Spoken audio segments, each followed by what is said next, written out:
Hi everyone, I'm Dimitri from OVHcloud, and I have the great pleasure today to have the discussion with Sergio from Capgemini and with you guys about data sovereignty in the cloud, and it's with a big focus on sensitive data and critical infrastructure operators. So first of all, maybe Sergio, you can introduce yourself. Yeah, I'm very happy to be here with you today. My name is Sergio Werner from Capgemini, and I lead a center of excellence around cloud and all the subjects around cloud transformation, from technical to people to economics to security in Capgemini France. And I'm a product marketing manager. So I'm in charge of our offers for public sector, for healthcare, and for financial services, with a big focus on solutions. So first of all, maybe a quick intro about what we're going to discuss with you. With the global digital transformation, the impact of IT system hacking or hijackings are getting more and more dramatic, especially in terms of business, huge consequences, but also in terms of data privacy. And basically, we all know where this is coming from. On one end, you get like cyber threats from organized groups, which are actually exploiting IT vulnerabilities and making money out of it. And on the other end, you got another kind of threats, especially in the EU, with government extraterritorial laws, IT laws, which are actually not in adequacy with our EU regulation. I'm talking especially about GDPR. So administrations, critical infrastructures operators are especially targeted as they're handling sensitive data and which are very valuable for hackers. So the key question here is how to protect this kind of data and this kind of critical services. Trust is a key factor when it's about sensitive data and critical workloads. Many administrations or critical infrastructure operators are considering migrating some of their data, some of their workloads to the cloud, and that's where trust is becoming a key factor. By the way, trust and transparencies are parts of OVHcloud core values. So how to decline trust and how to build trust with your service providers.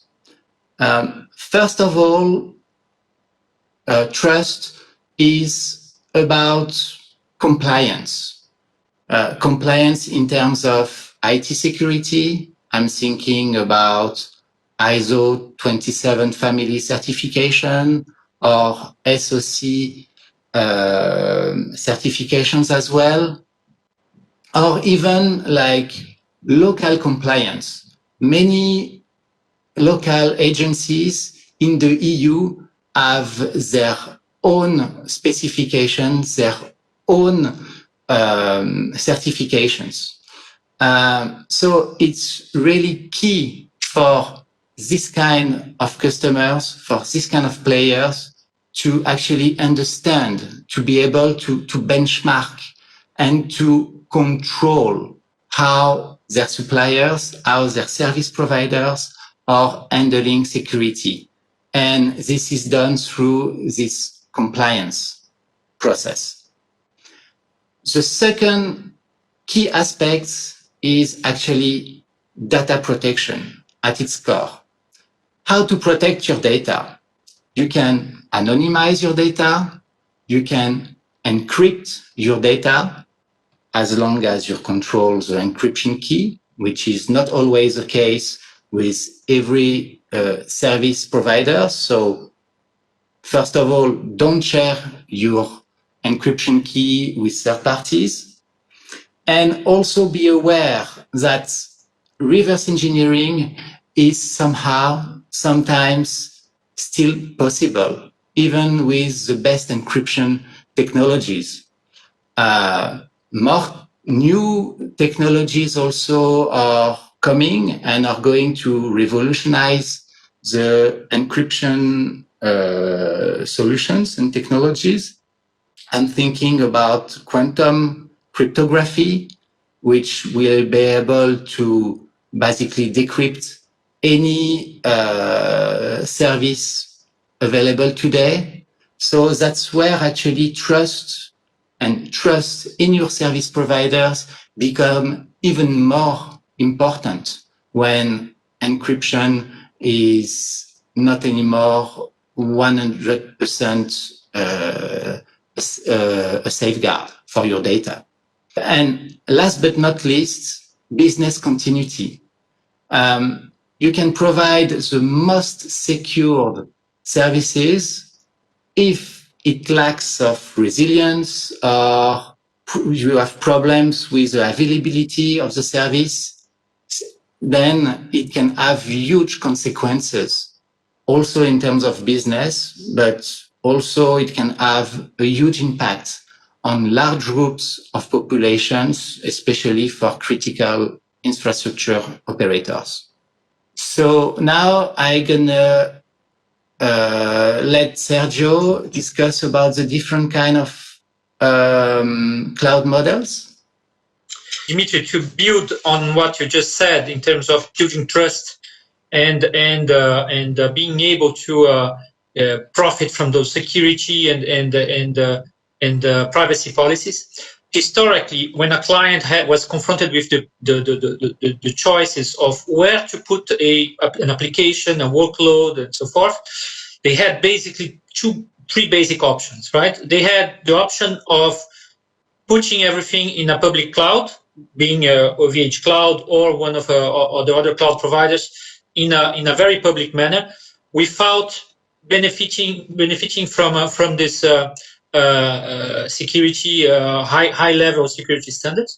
And if they really had sensitive data that had to be protected and applications that needed that very high grade of continuity that is not subject to decisions that are taken in other jurisdictions, they would choose to go for at least a private cloud, so building the infrastructure themselves, or going for something that's a community cloud.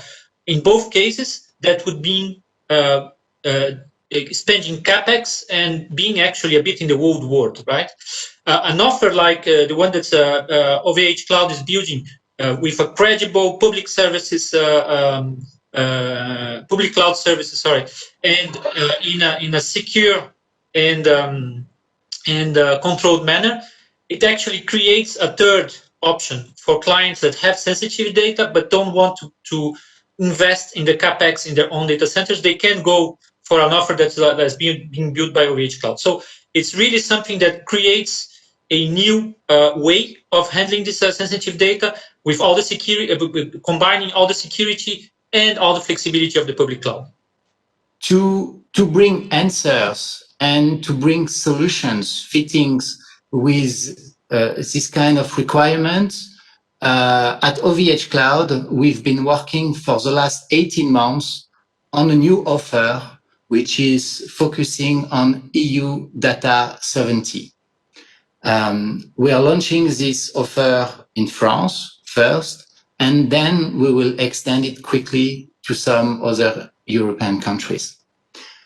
This offer is named Trusted Zone because, as we discussed, trust is key, and it's actually a specific zone, a specific data center location we are offering to this community.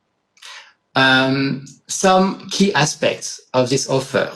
First of all, it's going to be SecNumCloud compliant. SecNumCloud is a qualification from ANSSI, which is a French agency for IT security. And it's actually one of the most demanding standards in terms of cloud security. Especially, it's requiring full IT isolation and dedicated EU-only operations. Actually, so far, only 2 companies managed to get SecNumCloud qualified. The second key aspect is the one we discussed before, is about community and dedicated hosting. We actually built 2 new dedicated data centers with the highest levels of physical security we can offer, with biometric 2-factor authentication, extended CCTVs, hardware destruction rooms, and this perimeter is actually accessible only to qualified staff. So very restricted environments with rooms, with data centers, only for the clients who will subscribe, who will join this new offer. Another key aspects for our clients, especially for administrations and critical infrastructures operators, is the fact that we are actually not transferring any client data outside of the EU with this offer.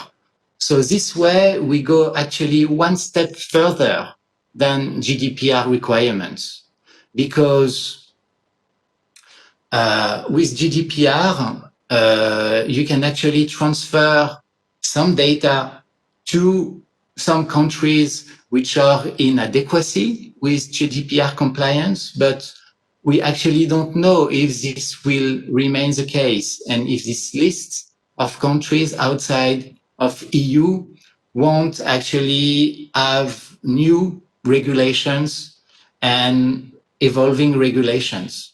So we actually isolated the IT.